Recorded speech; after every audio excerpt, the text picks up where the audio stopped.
podemos después hacer llegar la invitación, porque queremos siempre reunirnos en comunidad. Vamos a tener ya nuestra primera generación de doctores. La Red Iberoamericana de Academias de Investigación es una red que ya tiene muchas generaciones, debo aclararlo, que la red ya tiene más de 10 años, 11 años ya, egresando estudiantes de licenciatura, de maestría y de doctorado.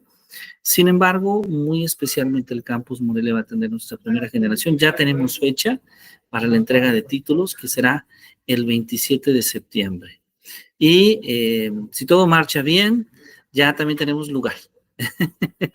Será en el famoso Hotel La Soledad, creo que conocen ahí en el centro histórico. Hay un salón que está ahí junto a ese bello jardín y esperamos ahí disfrutar de esta ceremonia con nuestros egresados. Y bueno, nuestro programa tiene una duración de 6 cuatrimestres. Es un programa que ha buscado comprometerse siempre con la investigación y ha buscado comprometerse también con el intercambio académico con profesores de distintas partes del país, algunos invitados extranjeros, pero también con la generación de conocimiento. ¿Sí? Entonces, hay muchísimas modalidades sobre cómo obtener el grado de doctor, doctora. Está el clásico esquema de la tesis doctoral, que siempre es el más recomendado. Muchos estudiantes lo esquivan, pero es un proceso formativo importante. Está el reporte académico, está la experiencia profesional, pero nosotros hemos encontrado en esta experiencia particular en nuestro campus un punto medio muy interesante que consiste en la publicación de trabajos académicos, ¿sí? Es decir, otro mecanismo es la publicación de 3, bien pueden ser artículos de investigación, bien pueden ser ensayos o bien pueden ser monografías académicas. 3 de estos productos académicos publicados en esta estancia de 2 años en el programa de doctorado. Este es un requisito adicional, desde luego, a aprobar los cursos ordinarios, los seminarios ordinarios. Lo interesante es que varios de estos seminarios están orientados directamente a la construcción de estos productos. Me gustaría mostrarles, por ejemplo, voy a apagar un poquito mi cámara, una muy reciente publicación, ¿sí? Solo como un ejemplo de este trabajo, que ya está en Amazon. A ver si se puede ver allá. Ya se puede ver, ¿verdad? Sí, sí se ve. Bueno, pues esta revista, que es Memorias, volumen 1, es una revista de la universidad, es una revista de nuestro campus, ¿sí? ¿Quiénes han escrito en esta revista? Pues algunos de nuestros estudiantes que ya están en semestres, en cuatrimestres más avanzados, y algunos profesores, ¿sí? Y bueno, nuestros estudiantes hacen alguna publicación sobre temas donde ellos están investigando. Entonces, pues bueno, la verdad es que es un aspecto muy, muy, muy interesante, porque no solamente obtenemos el grado de doctorado, sino también vivimos esta experiencia en la escritura académica, que creo que es muy interesante. Si nosotros trabajamos en alguna institución educativa, si nosotros impartimos en educación media superior o educación superior, pues desde luego esto presenta una ventaja, porque no solamente obtenemos el grado académico, sino también tenemos productos que nuestro trabajo, que nuestra labor docente, pues tienen un valor significativo. ¿Sí? Maestra Karina, ¿usted en qué nivel educativo trabaja? Pues aparte de primaria, estuve todo un año trabajando en la licenciatura de primaria del Colegio Anáhuac como perfecto. Docente, tutora y como asesora de prácticas. Y ahorita actualmente estoy trabajando para la Universidad de Durango. Doy 2 asignaturas, una que es economía y la otra que es administración. Y pues también he tenido oportunidad de trabajar en línea en maestría. Perfecto. Entonces, trabaja tanto en el nivel superior como en el nivel básico. Muy bien. ¿Usted, maestra Blanca Eugenia? Yo tengo mis plazas soy maestra de música de tiempo completo, pianista acompañante, y mis plazas son de preescolar. Soy maestra de música de 2 jardines de niños, el Tocaben Lavín, que está en la avenida Periodismo, y el de Atapaneo. Y aparte trabajo en bachillerato, ya tengo muchos años en el CEDART, no sé si lo ubican, Centro de Educación Artística, claro. el Instituto Nacional de Bellas Artes, ya tengo ahí 23 años, y no más yo creo, ya hice mal la cuenta. Y pues también he trabajado en profesional en la Facultad de Música de la Universidad Michoacana, he impartido una materia de armonía, y en el campo de la pedagogía, porque tengo también la formación de la licenciatura en educación y la maestría en educación. Di clases en la UPM de Pátzcuaro, no sé si la ubican. Sí, claro. 3 materias, hace tiempo ya. Excelente, excelente. Bueno, pues tenemos a alumnas con mucha experiencia y esto es genial. Yo soy el doctor Jesús Castañeda Rivera. Estudié, mis primeros estudios fueron en el campo de las matemáticas. Soy matemático y educador, ¿sí? Soy licenciado en Ciencias Físico-Matemáticas por la Universidad Michoacana de San Nicolás de Hidalgo. Después realicé una maestría en educación en la Universidad Interamericana para el Desarrollo, un doctorado en educación, desarrollo y complejidad por la Universidad de Nueva España y un doctorado en educación por el Colegio por el Colegio de Estudios Avanzados de Iberoamérica. He estudiado 2 doctorados y bueno, desde hace algunos años he dedicado gran parte de mi trabajo también a los procesos de escritura. He escrito algunos libros para algunas editoriales, otros libros para la propia Secretaría de Educación Pública, algunos artículos para docentes, algunos artículos de investigación en el campo de las matemáticas o en el campo de la enseñanza de las matemáticas. Y bueno, pues me complace mucho poder compartir este espacio con ustedes. Nuestro primer seminario, que esto ha sido como un previo, ¿verdad? Para conocernos un poquito, nuestro primer seminario es el seminario de teorías del aprendizaje, ¿sí? Es un seminario, digamos, de corte teórico, en el sentido en que vamos a revisar una serie de autores, pero que busca hacernos reflexionar por uno de los aspectos que más interesan al campo educativo, que es cómo gestionar el aprendizaje en el salón de clase, cómo gestionar el aprendizaje en nuestros estudiantes. Y bueno, el día de hoy vamos a comenzar justamente hablando sobre cómo el concepto de aprendizaje ha venido cambiando a lo largo del tiempo. Voy a permitirme compartir un momento en la pantalla con todos ustedes. Y bueno, ya que estamos aquí en Amazon, lo podemos hacer en Google. Creo que ya se ve. Aquí también en Amazon aparecen algunos de los textos que hemos publicado.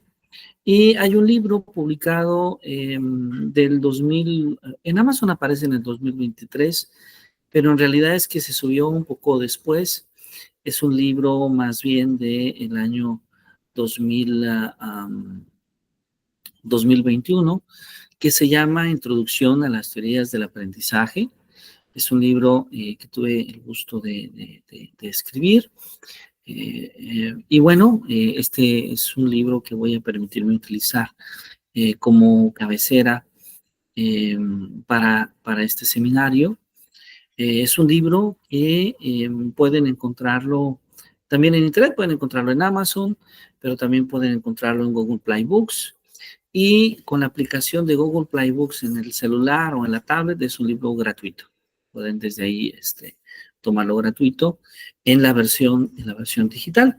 No solamente tomar ese libro, porque siempre hay que tomar varios textos de reforzamiento. Y tengo acá un texto extraordinario que escribió Gerardo Hernández Rojas, que se llama Paradigma en Psicología de la Educación.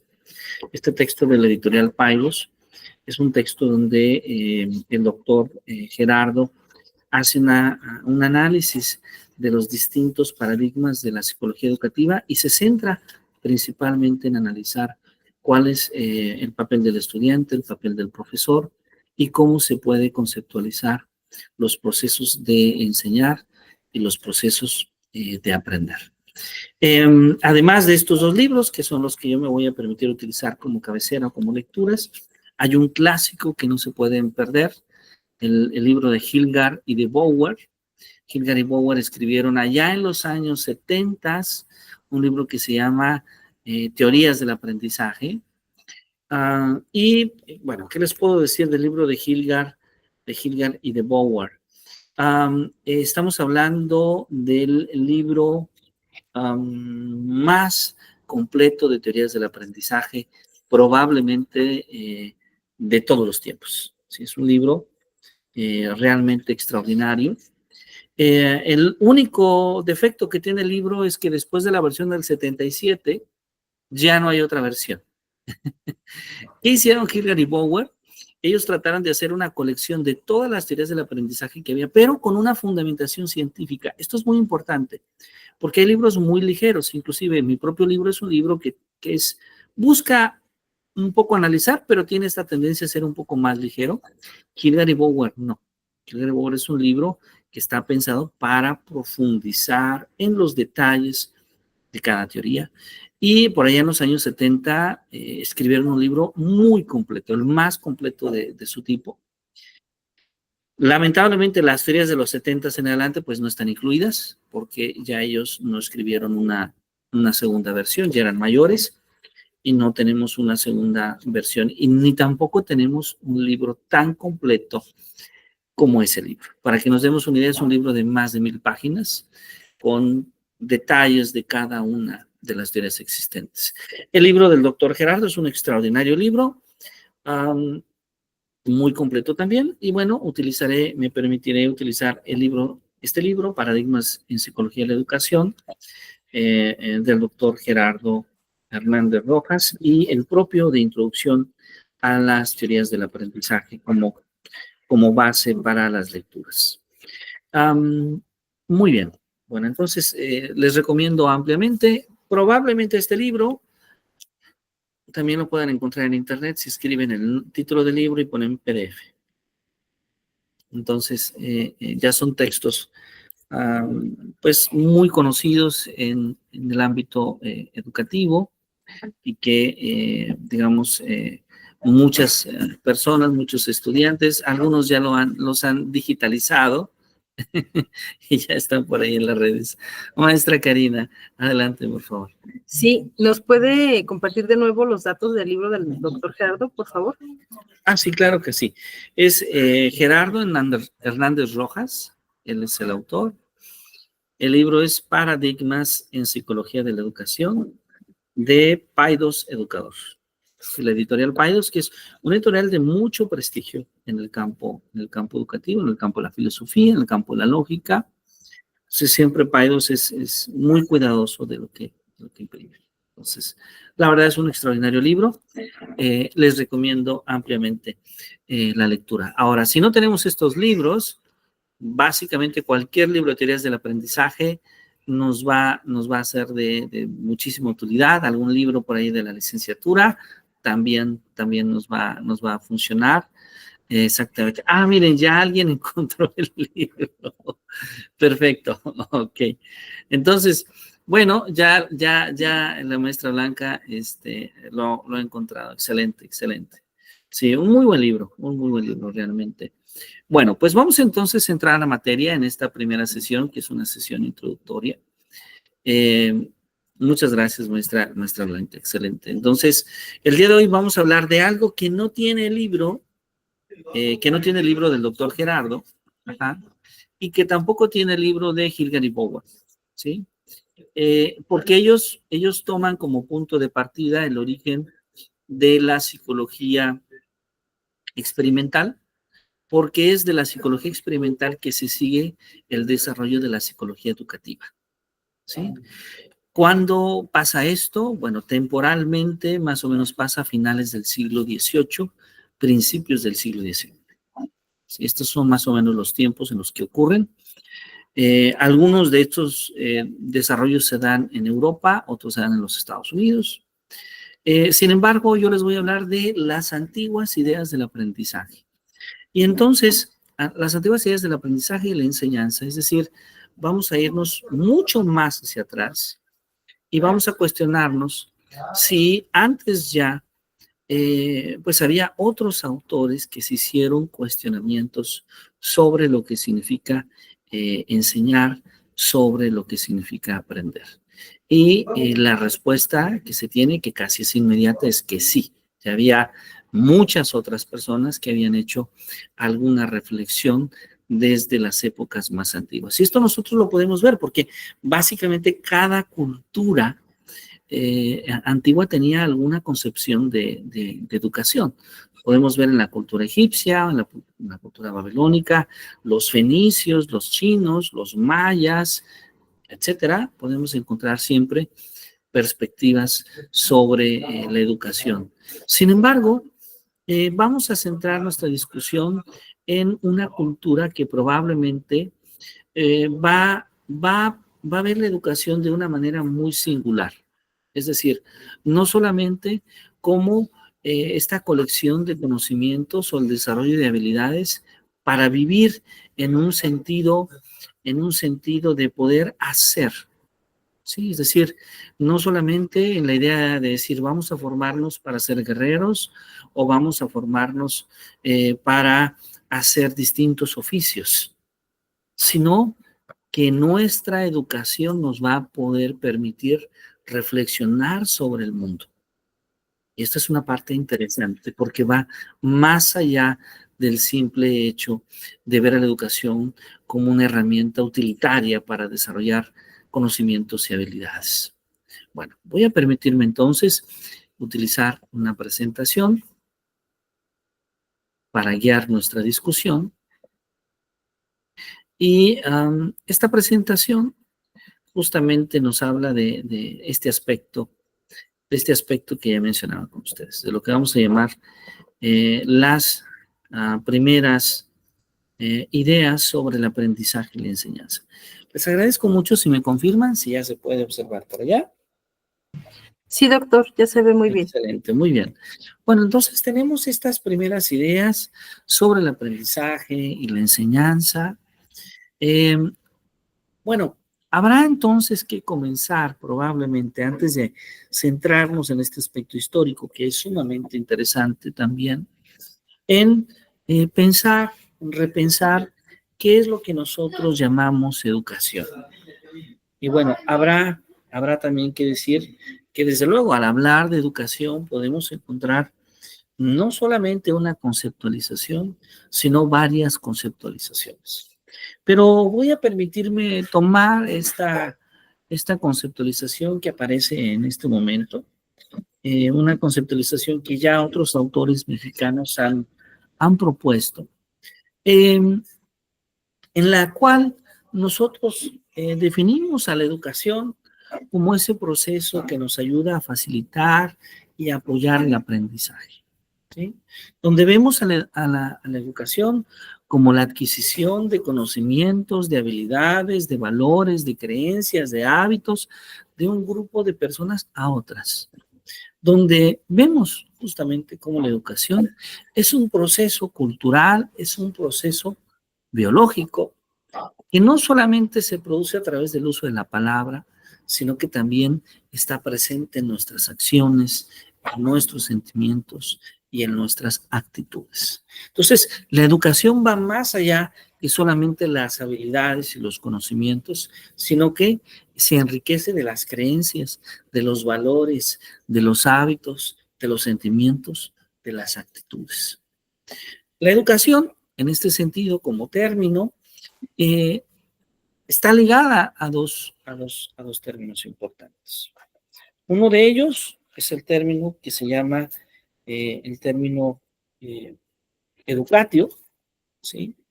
Que significa justamente crianza o educo, que significa educo o entreno. Y tiene dos tipos latinos, seduceré y educaré, que los podemos reinterpretar ya en tiempos modernos como promover el desarrollo, ¿sí? Este desarrollo no solamente físico, sino también el desarrollo intelectual, el desarrollo cultural del educando, es decir, el poder desarrollar tanto sus potencialidades psíquicas como también sus potencialidades cognitivas. Bueno, entonces, eh, la educación, la educación tiene varios procesos interiores y uno de los procesos más importantes es el proceso de la enseñanza, ¿sí? Es decir, la enseñanza es un proceso que forma parte de la educación, pero desde luego la enseñanza es un proceso interior de la educación. Lo que trato de decir con ello es que enseñar no es educar. Sin embargo, la enseñanza es una parte importante para la construcción de la educación, tanto de una persona como también de una sociedad. ¿Sí? Ahora, cuando pensamos en enseñanza y comenzamos con la enseñanza, porque si recordamos nosotros, muchas de las primeras ideas sobre la enseñanza, sobre el aprendizaje, aparecen directamente ligadas a la enseñanza. Es decir, en los tiempos antiguos hacíamos mucho más énfasis en la enseñanza, porque la educación estaba centrada justamente en el maestro, ¿sí? Después, en épocas mucho más contemporáneas, hemos hablado del proceso de enseñanza-aprendizaje, particularmente en el siglo XXI. Y en los tiempos más recientes, en las últimas décadas, hemos visto cómo el término de enseñanza va apareciendo cada vez menos y nos centramos más en el término aprendizaje. Sin embargo, podríamos decir que casi siempre podemos vincular el término de enseñanza con el término de aprendizaje. Y bueno, si hablamos de la enseñanza, pues uno de nuestros grandes personajes es justamente Sócrates. Sócrates, el primer filósofo griego, o al menos el primer gran filósofo griego, ¿sí? Sócrates nos habla de la enseñanza. Y que, por cierto, esta imagen que tenemos es una imagen muy famosa. No sé si ustedes recuerden lo que esta imagen representa en la historia.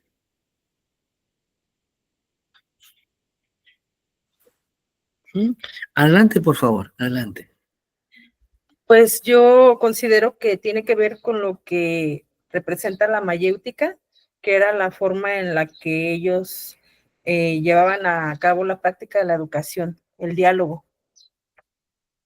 Ah, correcto. En efecto, la mayéutica es el primer gran método, para la enseñanza, un método muy antiguo, pero al mismo tiempo, a pesar de ser un método antiguo, es un método vigente, porque seguimos utilizando la mayéutica, seguimos utilizando el arte de las buenas preguntas que gestionan las respuestas. Pero la imagen, ¿qué significará? Adelante, por favor, si es tan amable. ¿Qué podrá significar la imagen? Por lo que le están ofreciendo una copa, me parece que es cuando querían, pues ya que muriera bebiendo cicuta. Exactamente. Esta es la imagen de Sócrates. Bueno, es una pintura, desde luego, artística, pero esta pintura a la que se está haciendo referencia en este momento es la pintura en la que citamos justamente el momento en que Sócrates muere, ¿sí? Esta imagen nos muestra a un Sócrates tomando la cicuita y nos muestra también a sus alumnos, como ustedes pueden observar, de alguna manera temerosos, de alguna manera insatisfechos con la situación que Sócrates vive, en la cual decide aceptar su pena y beber esta cicuta que finalmente le va a ocasionar la muerte. ¿Sí? Entonces, Sócrates nos habla de cómo para poder tener sabiduría, para poder desarrollar la sabiduría, es también necesario reconocer la ignorancia.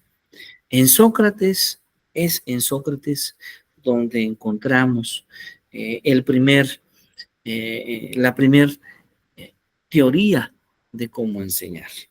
Y es que Sócrates asume la idea de que el conocimiento ya vive en nosotros, de que el conocimiento ya está en nosotros, de que nosotros ya al nacer tenemos el conocimiento.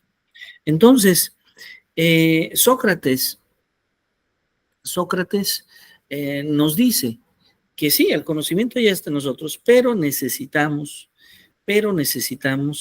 redescubrirlo. Necesitamos redescubrirlo. ¿Y cómo nosotros lo podemos redescubrir? Pues a través de la gestión de preguntas y respuestas. Es a través de la gestión de las preguntas y respuestas que podemos nosotros redescubrir justamente el conocimiento. ¿Sí? Esta es justamente la idea que tiene Sócrates de cómo el conocimiento se genera. Y entonces, Sócrates también asume la idea de que hay una comprensión objetiva de los conceptos, tanto de justicia como de amor, como de virtud. ¿Sí? Asume la idea de que estos conceptos están ligados también al autoconocimiento de la persona. Él creía en cierta medida que todo vicio es el resultado de la ignorancia y que ninguna persona en sí desea el mal, por lo que la virtud es conocimiento y entonces aquellos quienes conocen puedan actuar de manera justa. ¿Sí? Esta es la visión de Sócrates. Sócrates muere, Sócrates no escribe, pero conocemos su pensamiento gracias a sus estudiantes. Y uno de sus estudiantes más sobresalientes es justamente Platón, Aristócrates, ¿sí? Aristócrates, quien sigue muchas ideas de su maestro, pero que también desarrolla las propias. Y es que cuando hablamos de Platón, en realidad estamos hablando de uno de los tres más grandes filósofos griegos. Platón, en general, logra no solamente hablar de la filosofía, sino que también deja algunas pinceladas sobre la educación. Él habla de cuál es el papel del educador y de cómo entonces, para él, el papel del educador reside en promover al educando un proceso de interiorización para que pueda pertenecer al mundo de las ideas. Y que entonces la manera de alcanzar es a través de la dialéctica, ¿sí? Es a través de la dialéctica el medio por el cual vamos ascendiendo desde la opinión, desde la imaginación, desde las creencias, hasta el verdadero conocimiento de la realidad. Ese se da cuando se tiene la contemplación inmediata de las ideas. Pero para poder tener esa contemplación inmediata de las ideas, esto solamente es posible si renunciamos al cuerpo y a los sentidos. Y claro, aquí estamos hablando de el mundo de las ideas de Platón, de cómo en cierta medida para Platón la realidad no existe per se en lo físico, sino que existe en el mundo de las ideas. Esta noción de Platón va a ser muy interesante porque va a ser la noción que van a utilizar principalmente los grupos religiosos cristianos, después católicos, para poder establecer, por ejemplo, esta noción abstracta de cielo que fundamenta o que da base a muchos pensamientos religiosos, es decir, el asumir que además de este mundo existen otros mundos posibles. El pensamiento de Platón eh, tiene como fin entonces formar hombres plenos, hombres virtuosos, pero se adelanta a observar la relación entre el individuo, entre la sociedad, entre el ciudadano y la polis. Ya sabemos que Platón escribe obras importantes, entre ellas La República, donde nos habla inclusive de la democracia, de la ciudadanía. Ahora, uno de los más grandes alumnos de Platón es desde luego Aristóteles. Y Aristóteles va a formular la teoría de la generación espontánea. Va a hablar del principio de no contradicción. Va a introducir las nociones de categoría, de sustancia, de acto, potencia.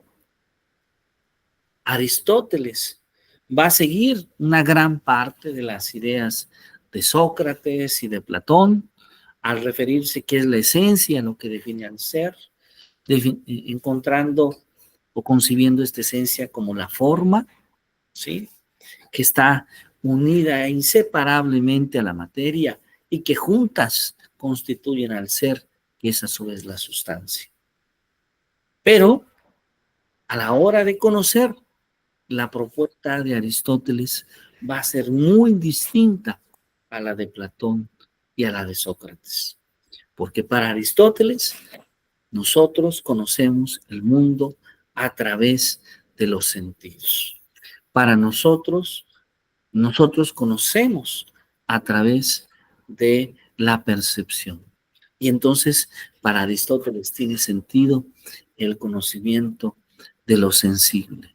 Para Aristóteles tiene sentido el conocimiento que se da a través de esa relación que establecemos con el medio exterior. Ese conocimiento que va de lo singular a lo universal y que, por cierto, no podemos hablar de ciencia, no podemos hablar de investigación científica, porque éstas se conceptualizan por allá en la época de Galileo Galilei, pero sí podemos hablar de alguna forma que esta manera de pensar de Aristóteles es la que da oportunidad, da posibilidad a lo que muchos siglos después va a ser la investigación científica.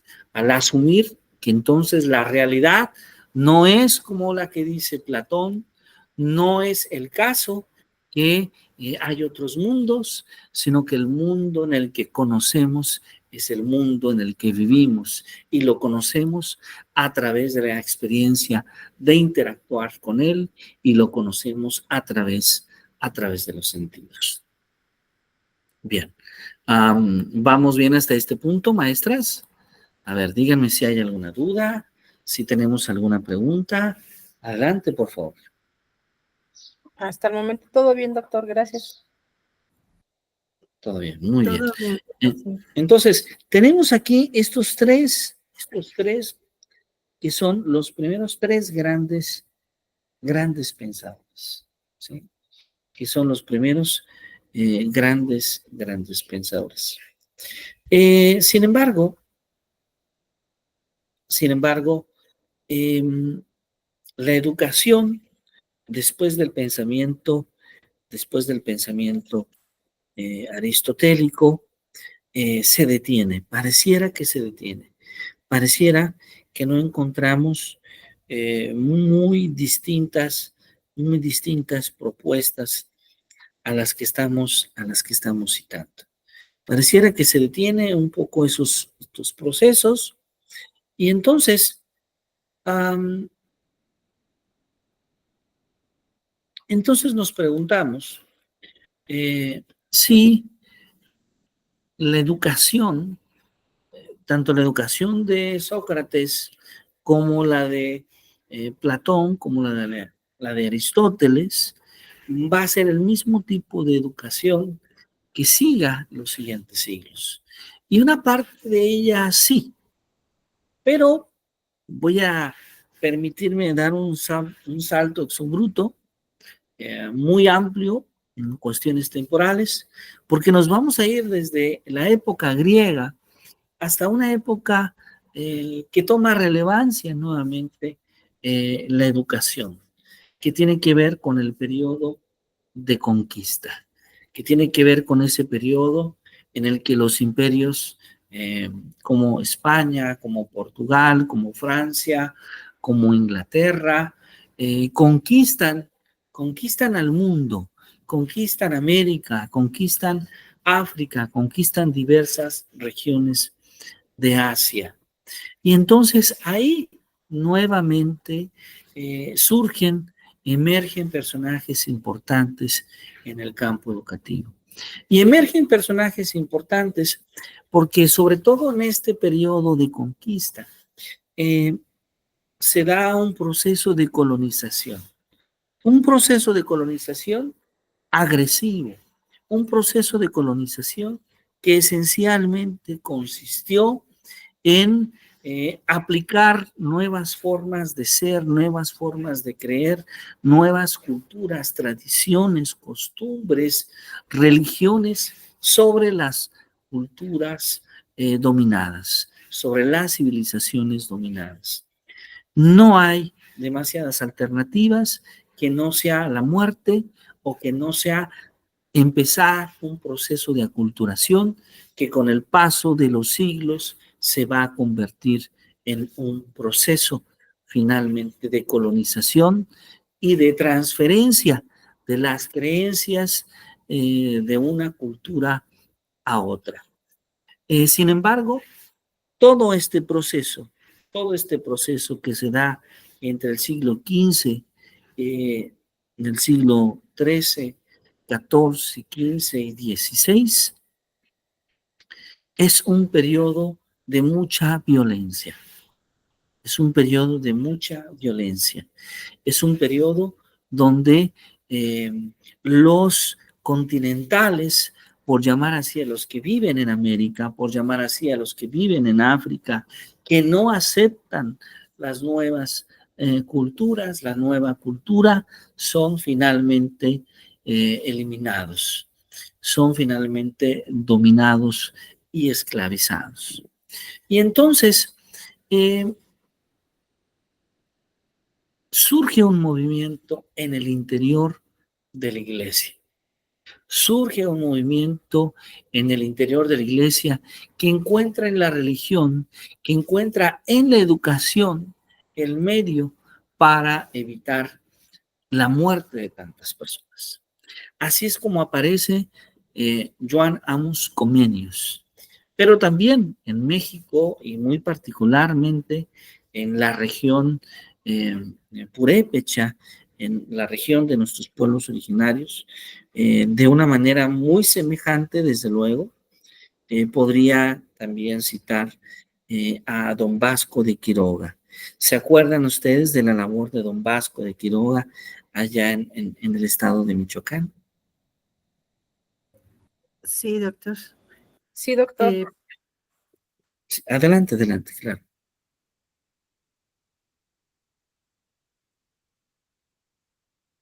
Solamente iba a mencionar que él se fijaba, bueno, no sé si tengo la información correcta, se fijaba en las habilidades que tenía cada región, cada pueblo, y sobre eso les iba instruyendo para que tuvieran oficios.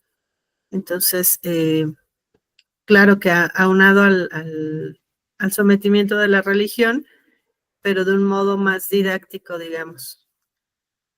Exactamente, es decir, don Vasco de Quiroga, que vivió, digamos, en la parte final del siglo XV, principios del siglo XVI, que aunque no se sabe exactamente su edad, esto es interesante, porque hay registros de 1470 y registros de 1478, sí se sabe que murió hasta 1565. Entonces estamos hablando de un hombre que fue muy longevo en una época en la que los hombres no eran longevos. El Tata Vasco, ¿sí? El Tata Vasco es considerado un humanista, un jurista español, el primer obispo de Michoacán, ¿sí? Que va a desempeñar un papel muy importante en la Nueva España, ¿sí? Una de las características en este papel de don Vasco de Quiroga es que fue reconocido por la defensa de los derechos y por el bienestar de los pueblos indígenas. ¿Sí? Esta es una de las características. Desde luego, además de ser un gran maestro, de enseñar diversas habilidades, diversos oficios, esta es una de las características de la labor de don Vasco de Quiroga. Adelante, por favor. Sí, doctor, de hecho, la colonia aquí conocida como Colonia Vasco de Quiroga, por lo mismo tiene los nombres acorde a los pueblos y a los oficios que él instituyó en cada uno de los pueblos. Él consideraba, como bien dice nuestra compañera Blanca, las habilidades que tenían, pero también consideraba como los recursos materiales naturales de cada una de las regiones, y por eso es que les fue dando tanto las instrucciones como el legado. Claro que sí, es perfecto, exactamente.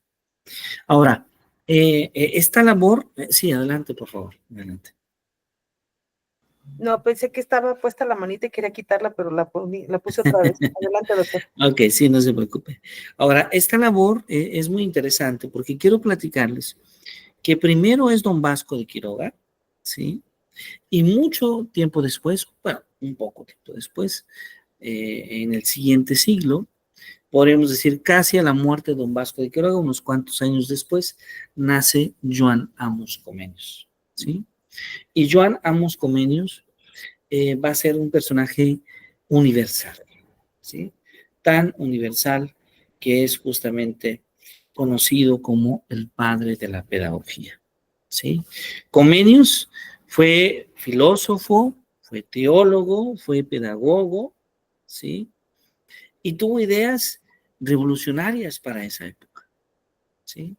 Él buscaba un sistema universal de conocimiento que fuese accesible para todos. Y él creía que cada persona tenía derecho a la educación, sin una condición social específica, ni tampoco el género, ¿sí? Es decir, él pensaba que toda persona tendría que tener derecho a la educación. Comenius tenía una mirada integral de la educación, hoy en día llamaríamos holística, que buscaba desarrollar lo intelectual, lo moral, pero también lo espiritual, ¿sí? Y él desarrolla varias obras significativas. Una de ellas, probablemente, de las más conocidas, es su visión de la educación universal, ¿sí? Donde él abogó por las escuelas abiertas a todos los niños, fueran ricos, fueran pobres, fueran varones, fueran mujeres, que era una idea muy avanzada para su tiempo. De hecho, esta visión de la educación universal, hoy en día la interpretamos como si fuese la primera reforma educativa en la época, no propuesta por un gobierno, no propuesta por un parlamento, sino propuesta por Joan Amos Comenius con una serie de reflexiones. Por otro lado, también trabajó sobre la enseñanza de la lengua materna, ¿sí? Él desafió el uso exclusivo del latín que se daba en la época, promoviendo entonces el uso de las lenguas maternas que ayudaban a facilitar la comprensión. También nos habla de un aprendizaje sensorial y experimental. Es Comenius quien creía que los niños aprenden mejor observando e interactuando con el mundo. Él impulsó los recursos visuales, propuso actividades prácticas que sumaron a esta mirada para también pensar en un aprendizaje a lo largo de la vida. Él consideraba entonces que la educación no se limita a la infancia, sino que es un proceso continuo a lo largo de toda la vida. Y finalmente, el énfasis en el aprendizaje gozoso. Es decir, él rechaza la idea de la disciplina severa, la memorización mecánica y aboga mucho más por un aprendizaje agradable, por un aprendizaje motivador que él consideraba que podría ser justamente disfrutable. Esta es una de sus frases de su propuesta pedagógica. Todo hombre tiene actitud innata hacia el conocimiento y no lo restringe solamente a una élite o a unos iluminados. Así crea la concepción de escuela popular que da en ese entonces acceso a los estudiantes. El fin es lograr la paz mundial, pues considera que la educación es el camino más rápido para llegar a ella. Y Comenius promueve, como ya lo habíamos comentado, la educación primaria obligatoria. ¿Sí? Es uno de los aspectos más importantes de su trabajo. Tiene varias obras importantes como Orbis Pictum, como Didáctica Magna o como El laberinto del mundo. Entonces, podemos encontrar justamente en estos personajes una inspiración y seguramente pueden inspirarnos y darnos cuenta que ya desde los tiempos antiguos había interés en conocer los procesos de enseñanza-aprendizaje. Ya desde los tiempos antiguos había justamente esta motivación por conocer cómo se aprende, por conocer qué se enseña. Pero nosotros esto solamente lo tomamos como un previo, porque nuestro punto de partida van a ser las teorías que surgen a finales del siglo XIX. ¿Y por qué? Porque estas son las teorías que más impacto tienen para nosotros. Porque justamente después de este periodo vamos a tener una transformación de la educación. Es decir, lo que estoy diciendo es que básicamente, la educación se ha transformado mucho más en los últimos 2 siglos que probablemente en todos los demás tiempos. Es decir, hemos vivido y estamos viviendo una etapa de transformación educativa constante. Entonces, sí, maestra Karina, adelante, por favor. A mí me parece bastante interesante lo que nos estaba comentando sobre Comenio, porque justamente todavía a finales del siglo XVIII estaba muy arraigada la idea de que el hecho de que la mujer fuera vista como más sentimental o más dócil de carácter, le restaba como la capacidad de tener inteligencia. Entonces, ¿cuántas de las mujeres de esa época tuvieron que incluso vestirse de hombres para acudir a las universidades, ya que se empezaron a institucionalizar? Y pues también cómo en Inglaterra surgió justamente el movimiento de las sufragistas que buscaban esta parte de que las mujeres fuéramos vistas, porque gracias a ella hemos tenido el logro de poder estudiar. Y pues mire qué bonito que hasta ahora tengamos la posibilidad de alcanzar posgrados, pues como seres también pensantes en igualdad con los hombres, y cómo poco a poco pues se fue liberando este estigma de razas, de posiciones económicas o de sexo, y pues lo que él abogó en sus épocas, ¿cuántos siglos después logró establecerse como un derecho? Es algo que impacta, la verdad. Claro, claro, esto es muy importante porque si observamos estas ideas parecen antiguas, pero todavía podemos encontrar muchos espacios donde es necesario, donde es justamente necesario volver a mirar las ideas de Comenius y luchar porque la educación sea un derecho fundamental, luchar porque haya una igualdad de oportunidades para todos en la educación. Y esto que usted dice es muy interesante porque ciertamente hace tan solo poco más de un siglo era muy difícil ver a una mujer estudiando un programa de doctorado, ¿sí?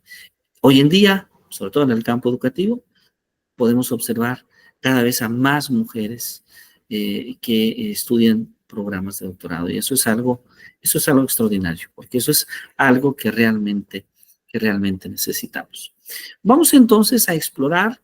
Sí, sí, maestra Karina, adelante, por favor. Sí, ya un último comentario porque se me hace algo importante de compartir. Justamente el día jueves con mis alumnos de la universidad, es lo que estábamos analizando con las chicas, que ahora son más las mujeres que se encuentran dentro del aula a nivel universitario o de posgrados que los hombres, porque estábamos platicando algo así de la disminución que ha habido de alumnado dentro de los centros de estudio, desde el preescolar hasta la universidad, como que es algo que se está empezando a ver de manera muy recurrente. Y pues también ellas me hacían esa observación, que ahorita ya son más las mujeres que permanecen en las instituciones educativas y dan término a sus estudios que los hombres. Es correcto, así es correcto. Y bueno, esto es bueno. Yo espero que las mujeres puedan tomar mucho mejores decisiones que las decisiones que históricamente han tomado los hombres. Seguramente así será, seguramente así será. Bueno, vamos a cerrar nuestra sesión introductoria y para cerrarla, ya probablemente ya vieron en el grupo de WhatsApp que nos hemos permitido proponer una distribución de secciones de lectura tomando como base la página, primero la maestra Karina, después la maestra Blanca, después la maestra María del Rocío y después el maestro Gustavo, justamente de este libro, Paradigmas de la Psicología de la Educación. Básicamente, básicamente es en la próxima clase, si es posible preparar una presentación en PowerPoint para una exposición que no tarde más de unos 20 minutos con las ideas centrales. ¿Quién participaría en la siguiente sesión? Comenzaríamos, bueno, con ustedes dos, justamente con la maestra Karina, que nos va a platicar el paradigma conductista y sus implicaciones educativas. La maestra Blanca Eugenia, que nos platicaría el paradigma humanista y sus implicaciones educativas. Y después, en la tercera sesión, esperamos escuchar a la maestra María del Rocío, esperamos que nos acompañe con el paradigma cognitivo y el maestro Gustavo con el paradigma psicogenético. Voy a pedirles solamente que la base de la lectura sea este texto, es decir, el texto de Paradigmas en Psicología y la Educación, que ya amablemente nos ha compartido la maestra Blanca. Y no sé si sea posible, maestra Blanca, compartirlo en el WhatsApp, si fuera posible, para que todos los demás compañeros que no nos acompañan tengan acceso. Que tomamos este texto como base. Yo sé que hay otros textos, yo sé que hay buenos textos, pero el análisis que hace el doctor Gerardo Hernández es interesante. Entonces, digamos que este es un texto que está pensado para el posgrado, ¿sí? Por eso preferiblemente pensamos en tomar como base este texto o el de Hilgard y Bauer, pero eso es algo mucho más extenso. Entonces, creo que será suficiente con el texto del doctor Gerardo Hernández Rojas. Y bueno, esto ha sido una sesión introductoria. La sesión del próximo sábado se alargará un poquito más, pero yo agradezco muchísimo que nos han acompañado. Espero que, aunque ha sido breve, se haya podido disfrutar y que ya se empiece a sentir ese comienzo de decir, bueno, vamos a estar 2 años hablando de aprendizaje, de educación, y bueno, es un privilegio, es un gran placer que nos acompañen. La universidad hace constantemente eventos adicionales al programa de posgrado, entonces es probable que en su grupo de clase de repente digan, hay una conferencia de esto, hay un taller de esto, hay actividades. La gran mayoría son de corte gratuito, son abiertas a todo el público, porque hay un compromiso directo con divulgar lo que se hace en educación. Así que bueno, pues yo agradezco muchísimo sus atenciones y nos vemos el próximo sábado en punto de las 6 de la tarde. Gracias, doctor. Mucho gusto, maestra Blanca. Muchísimas gracias. Gracias a ustedes y mucho gusto. Que tengan una muy bonita noche. Buen descanso. Hasta luego. Igualmente, hasta luego. Bye, bye.